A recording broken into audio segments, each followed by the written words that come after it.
People will hype this game up. How do you approach it? We approach it in the fact that it's 3 points, which we're going to try and get. It's another game. When you lose a game, you want to try and bounce back. That's the way we'll be looking at it. There is the opportunity, though, to put a real marker down between yourself and one of the teams right down there below you. How big is that opportunity, though, for you and the players? Yeah, it's an opportunity, but I'm sure Barnet are looking at it as an opportunity to close the gap. So we have to do our work. We have to give them the utmost respect. Very experienced manager. He's had a lot of success there, and we have to give them the utmost respect, but then we've got to go and do what we do and try and do it really well, and we have to concentrate and make sure key moments in the game, which we didn't do last Saturday, that we do those well and manage the game properly. Yeah, Martin Allen, you mentioned his experience there. He's a character, that's for sure, but he is someone who just seems to fit really well at Barnet. Yeah, I really like him. He's got a different way of doing things. And as a young manager, when I started, you're always looking at different things, and like I say, he's got a different way of doing things, but always very effective. So yeah, he'll have something up his sleeve tomorrow for certain. I watched them last Friday after our game was called off at Yeovil. I drove straight to Barnet and watched them. They were very impressive. So, he's got some kind of reaction out of them, and they'll be hoping to follow that up and try and get some points tomorrow. I suppose more pressure on them because they're below you in the table. They're chasing, aren't they? Yeah, I think they're in a position now where they've got to try and win games, and they've only got 5 left, I think.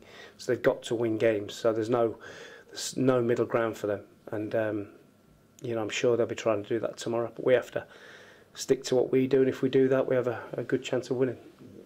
Obviously, you lost to Colchester on Easter Monday. What areas can you sort of say to the players, look, these are the specific points where you need to improve? Well, I think when you work for 2 days solid on trying to have a fast start in the game and try and ask questions of Colchester, who'd played on the Friday, had a long journey down there, they'd had a couple of injuries, and you work on that for 2 days, and then you concede a goal after 17 seconds, it's very frustrating. So you're just asking the players to do their jobs, take responsibility, and concentrate for the 90 minutes. Yeah, you said it's something that you can't sort of coach. I suppose they've just got to be switched on, haven't they?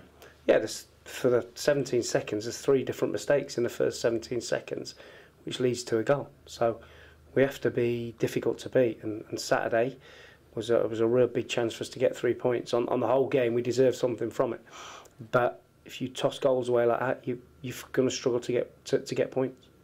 Christian Doidge made his return from injury as a substitute. How much closer is he to be pushing for a start? Christian will play tomorrow. There you go. Christian will play tomorrow up front with Ruben Reid. And to be able to have those paired together again, that must just be exactly what you want at this stage of the season. Of course, but young Tav's done well in Doidge's absence. Got to give credit to Tav. But tomorrow Christian's fit, and just feel that with those two up front, it'll ask questions of Barnet defensively. And you talked about him being a frustrated figure last week. How much different is he now that he's back on the pitch and he can do what he does best? Yeah, he just wants to score more goals. So he's desperate to get back on the pitch and help us do what we need to do and sort of bag himself a couple of goals in the process, which is what he lives for. And presumably that can give the rest of the team a lift as well. Yeah, he gives us a lot more though, Christian. He's defensively good, set piece wise. He runs his socks off for 90 minutes and he occupies defenders. How are the nerves at this stage, or are there no nerves? It's just professional doing your job. Mine are fine. It's just like I say,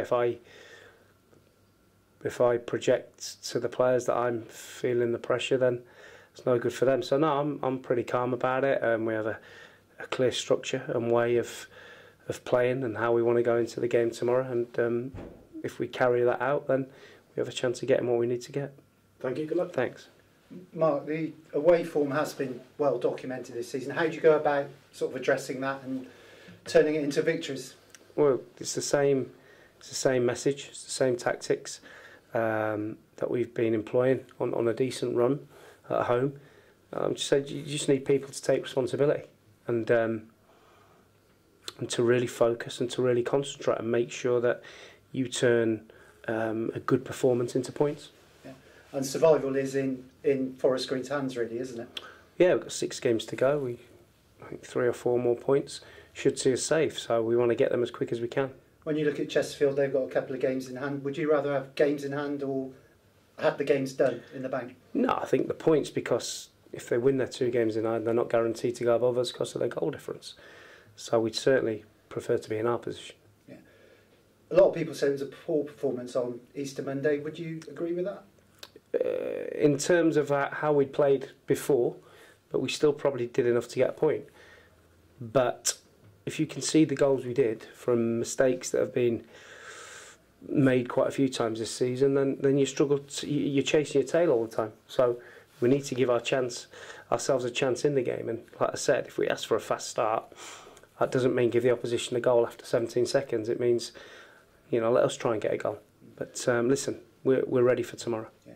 What do you expect from Barnet tomorrow? Like I said, I think Martin will have some up his sleeve. He's very good at that. He's a real good motivator, and whatever they do, we have to be ready. I've said to the players that they will bring something tomorrow. Be ready for whatever it is, whether it's they try and sneak another player on the pitch or whatever they do. We've got to be ready to match what they do and then do what we do really well. And their obvious threat is John Akinde. He's been there and done it. Yeah, Big John's been a terrific player for them over the last couple of years, and he's a real handful. And we'll have to guard against Big John tomorrow, but they've got some other threats as well. So we have to, like I say, we've got to concentrate on what we do. We fully respect their strengths, but we concentrate on ours. Yeah. Finally, I just want to ask you about Reg Wilkins' sad loss for the football family. I think when you look at everything, there's not a bad word being said about him. And I met him a few times, and he was a really nice guy, really nice chap, thoroughly interested, even though he moved in different circles to us in terms of the top leagues. He was always thoroughly interested in how you were getting on, what your team were doing, and he'll be sorely missed.